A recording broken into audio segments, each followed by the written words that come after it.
చైతన్యరథం ప్రేక్షకులకు స్వాగతం, నమస్కారం.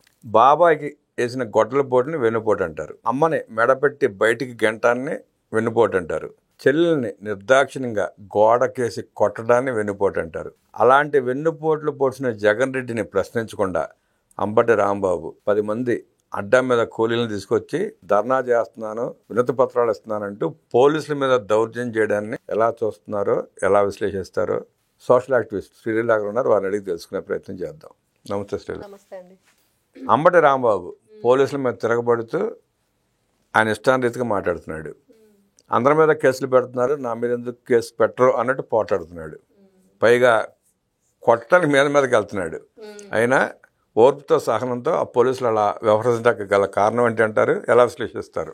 ఫస్ట్ జగన్మోహన్ రెడ్డి గారు ఏదైతే వెన్నుపోటు దినోత్సవం అని చెప్పేసి ఈరోజు ప్రకటించి, పాపం ఆరోగ్యం బాగాలేకపోయిన బొత్స సత్యనారాయణ గారిని కూడా రావాల్సిందే, వస్తావా చస్తావా, మీరు చస్తే మాత్రం మీ చావును కూడా నేను ఈ విధంగా ఉపయోగించుకుంటాను అని కర్కశమైన మనసుతోటి ఆయన తీసుకురావటం, ఆయన అస్వస్థకు గురవటం, మరి చాలా పాపం ఇబ్బందికరమైన పరిస్థితి ఏర్పడింది.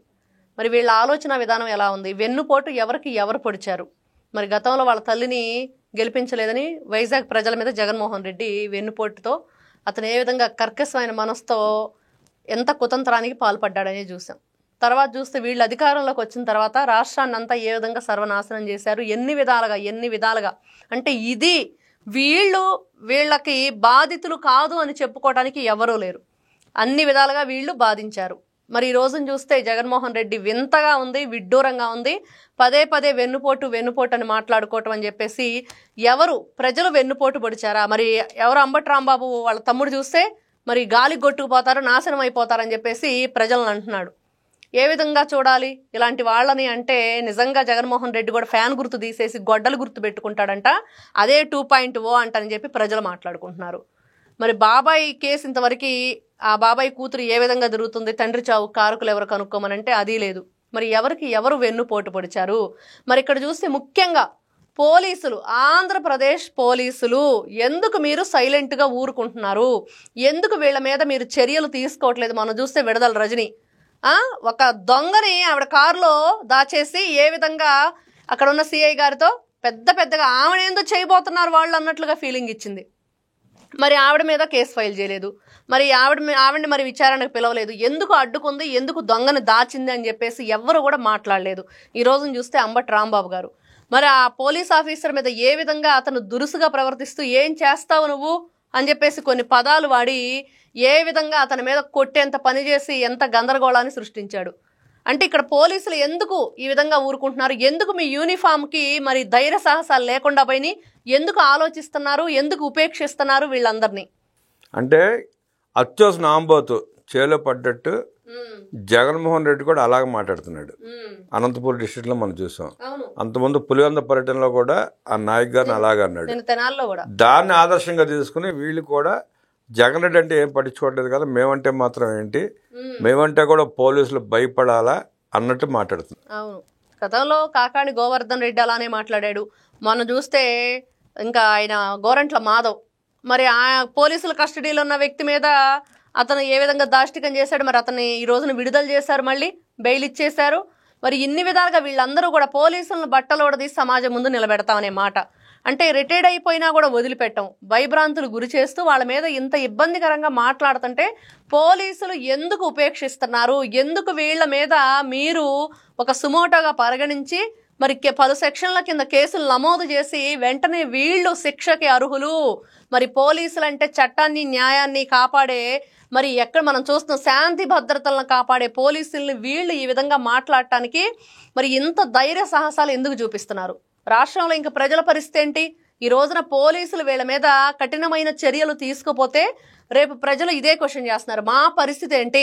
మీరు ఇంకా ఉద్యోగాల్లో ఉండటం ఎందుకు, ఇంకా యూనిఫామ్ వేసుకోవటం ఎందుకు? మరి జగన్మోహన్ రెడ్డి చెప్పినట్టే మీరు చేస్తారా? ఆయన చెప్పినట్టే మీరు మాట్లాడతారా? ఆయన ఏదనమంటే దానికే మీరు తల ఒగ్గుతారా? అంటే ఈ రోజున అదే కనిపిస్తుంది ఆంధ్ర రాష్ట్రంలో. మరి పోలీసులు ఎందుకు ఉపేక్షిస్తున్నారని పదే ప్రజలందరూ కూడా క్వశ్చన్ చేస్తున్నారు. మీరు మంచి ప్రశ్నలు లేవనెత్తారు.